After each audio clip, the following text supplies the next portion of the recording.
सुखिनः सर्वे सन्तु निरामयाः।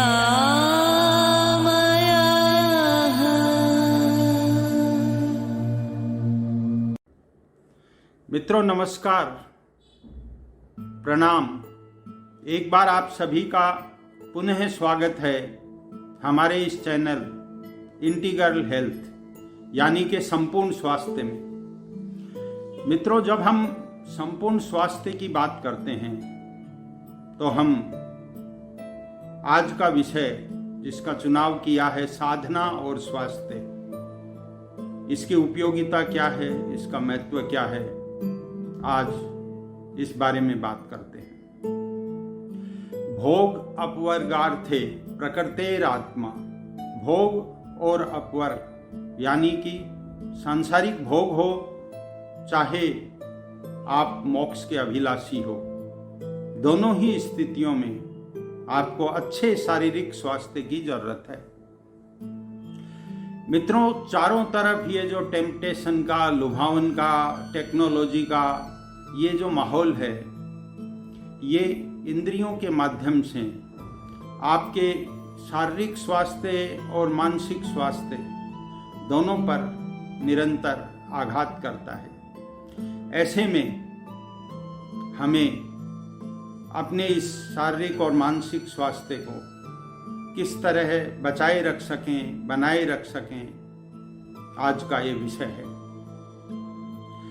मनुष्य के जीवन के दो पहलू हैं, सुख और दुख। जब भी मनुष्य विश्रांति का अनुभव करता है तो वह स्थिति सुख की होती है, और जब मनुष्य किसी भी तनाव में या परिश्रम में होता है तो उसे हम दुख कह सकते हैं। मित्रों, शरीर और मन के स्तर पर इन अवस्थाओं में होता क्या है उसे समझते हैं।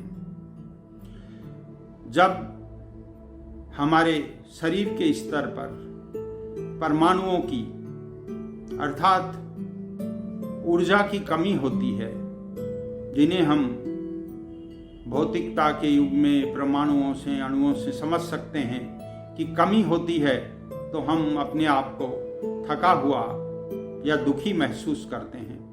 इसी प्रकार जब मन के स्तर पर भी हमें परमाणुओं की कमी महसूस होती है या कमी हो जाती है, और इस कमी से लेकर पुनः पुरानी स्थिति में आने तक की स्थिति को आप बीमारी कह सकते हैं, व्याधि कह सकते हैं।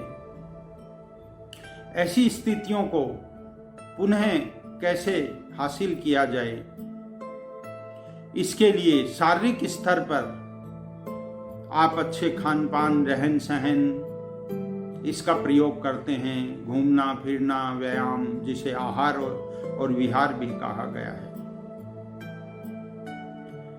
मित्रों, हमारा शरीर पंच भौतिक है, लेकिन इसमें रहने वाला जो मन है वह भी काफी हद तक भौतिक है।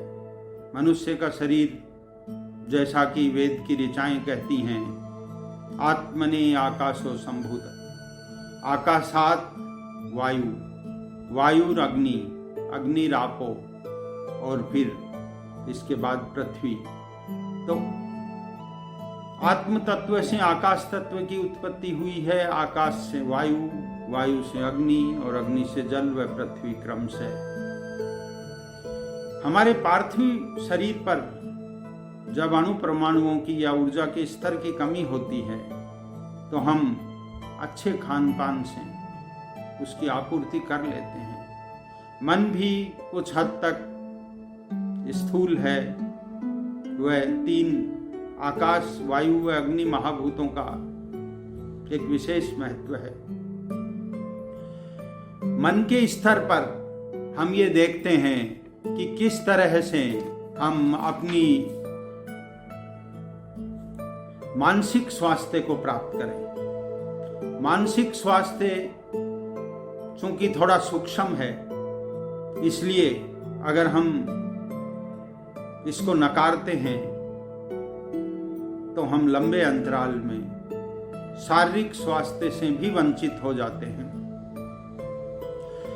आज के कुछ रोग हैं जैसे अनिद्रा, इंसोमेनिया, ब्लड प्रेशर, रक्तचाप, डायबिटीज और नर्वस सिस्टम से रिलेटेड भी बहुत सारे इस तरह के रोग हैं जिनकी गहराई में जाकर देखें तो वहाँ मानसिक संताप या मानसिक द्वंद्व उसके पीछे एक कारण मिलेगा।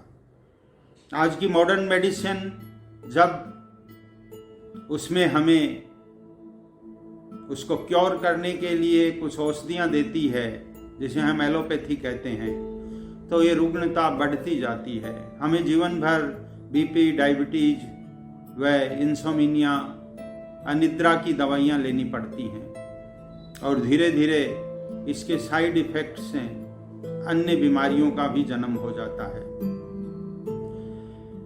मित्रों, क्यों न मन को कुछ विश्रांति के द्वारा ठीक किया जाए। शरीर की जो विश्रांति है वो भौतिक है, लेकिन मन की दो तरह की विश्रांतियां हैं, विश्राम हैं, एक निद्रित विश्राम और एक जागृत विश्राम। निद्रित विश्राम तो करीब करीब सभी मनुष्य जानते हैं कि निद्रा की अवस्था में जब हम अपने दिमाग को स्विच ऑफ करते हैं तो वह कुछ रिलैक्स की या कुछ संतुष्टि की अनुभूति करता है। लेकिन आपने देखा होगा कि जिन मनुष्यों का जागृत में विश्राम मन को देने का जिन्हें तरीका नहीं आता है, अर्थात जागृत अवस्था में जिनके मन और मस्तिष्क को अतिशय कार्य करना पड़ता है या उनके सोचने समझने का ढंग ऐसा है कि वो मन को जागृत में विश्राम नहीं दे पाते हैं, तो उनकी यह दिमाग की अतिशय गति निद्रा में भी प्रवेश कर जाती है और निद्रा में मनुष्य का ये दिमाग उसके शरीर को भी नहीं सोने देता है। और जो मैंने ऊपर बीमारियों के नाम लिए, ये सारी बीमारियां उसी के परिणाम हैं। कालांतर में इन बीमारियों के उपचार के लिए ली गई औषधियों की डोज, एलोपैथी की डोज बढ़ती जाती है और मनुष्य बीमार के आगे बीमार होता जाता है। जब हम संपूर्ण स्वास्थ्य पर विचार करते हैं तो हमें समझ में आता है कि इस तरह की बीमारियों से लंबे अंतराल में छुटकारा पाने के लिए मनुष्य को जागृत में अपने दिमाग को विश्राम देना पड़ेगा, क्योंकि डॉक्टर्स द्वारा दिए गए सेडेटिव्स और ट्रंकुलाइजर आपकी तंत्रिका तंत्र को, जिसे नर्वस सिस्टम कहते हैं, बिल्कुल निढाल और सुस्त कर देते हैं और ओल्डर एज में इसके द्वारा इस तरह की समस्याओं से मनुष्य ग्रसित हो जाता है कि वह अपना नारकीय जीवन जीने लगता है। हमारा यह मानना है कि मन या अध्यात्म ये कहता है कि मन और दिमाग और शरीर ये सब अलग अलग नहीं है। मनुष्य साइकोसोमेटिक है, मनो शारीरिक है। इसलिए मन की सारी परछाई उसके शरीर पर पड़ती है।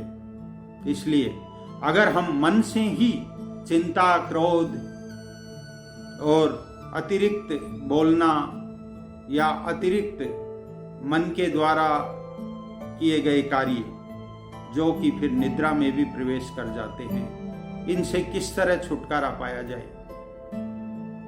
मनोचिकित्सकों और मनोवैज्ञानिकों ने भी निष्कर्ष निकाला है कि चिंता, क्रोध, अतिशय बोलना, इसके विपरीत यदि हम प्रेम, शांति और मन को शांत रखने का प्रयास करते हैं और मन को एक निश्चिंतता का भाव दिलाते हैं, मन को अश्योर करते हैं कि आपको चिंतित होने की जरूरत नहीं है, तो वह अपने आप को हील करने लगता है मित्रों, इन सब के लिए हमारे समाज ने, हमारी मानवता ने, सभ्यता ने कुछ चीजें विकसित की हैं कि आप अपने ट्रू नेचर को कैसे पहचानें, अपने आप से आपका इंट्रोस्पेक्शन कैसे हो, सेल्फ इंक्वायरिंग कैसे हो। यही एक अध्यात्म का तरीका है।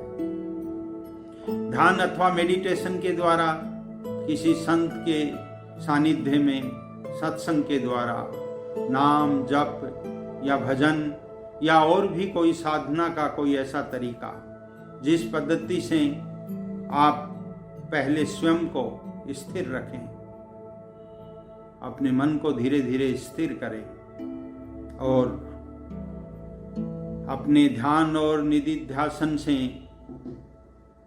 अच्छी पुस्तकों के पठन पाठन से और साधना की इन उपरोक्त विधियों से आप अपने अंदर होश की और चेतना की मात्रा को बढ़ाते जाएं, ताकि मन के स्तर पर जो परमाणु विसर्जित हो गए हैं पुनः संगनीभूत हों और पुनः संगनीभूत होकर के वे आपको शारीरिक स्तर पर भी मदद करेंगे। मित्रों, देश काल और अन्य परिस्थिति जन्य रोग बार बार आपके जीवन में आते रहेंगे।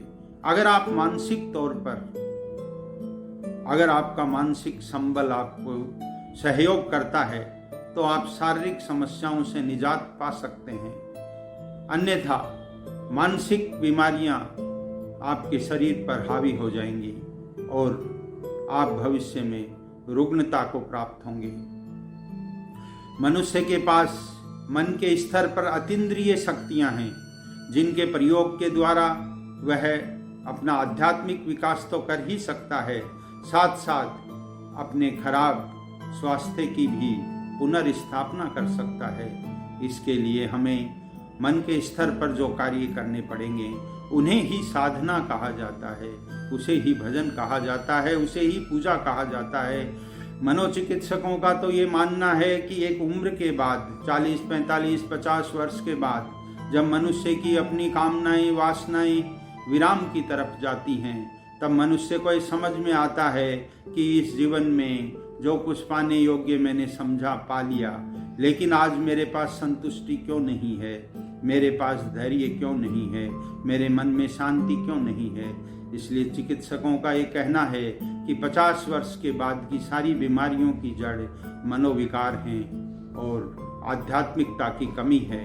इसलिए अपने जीवन में पूर्ण स्वास्थ्य के लिए साधना को जोड़िए। कबीर जी कहते हैं कि इस दुनिया के ये जो रसायन और औषधियाँ कुछ काम नहीं आएंगी, सब रसायन मैंने किया हरि सा नहीं कोई, तिल एक घट में संचरे सब तन कंचन होय। मित्रों, आज के लिए इतना ही। नमस्कार।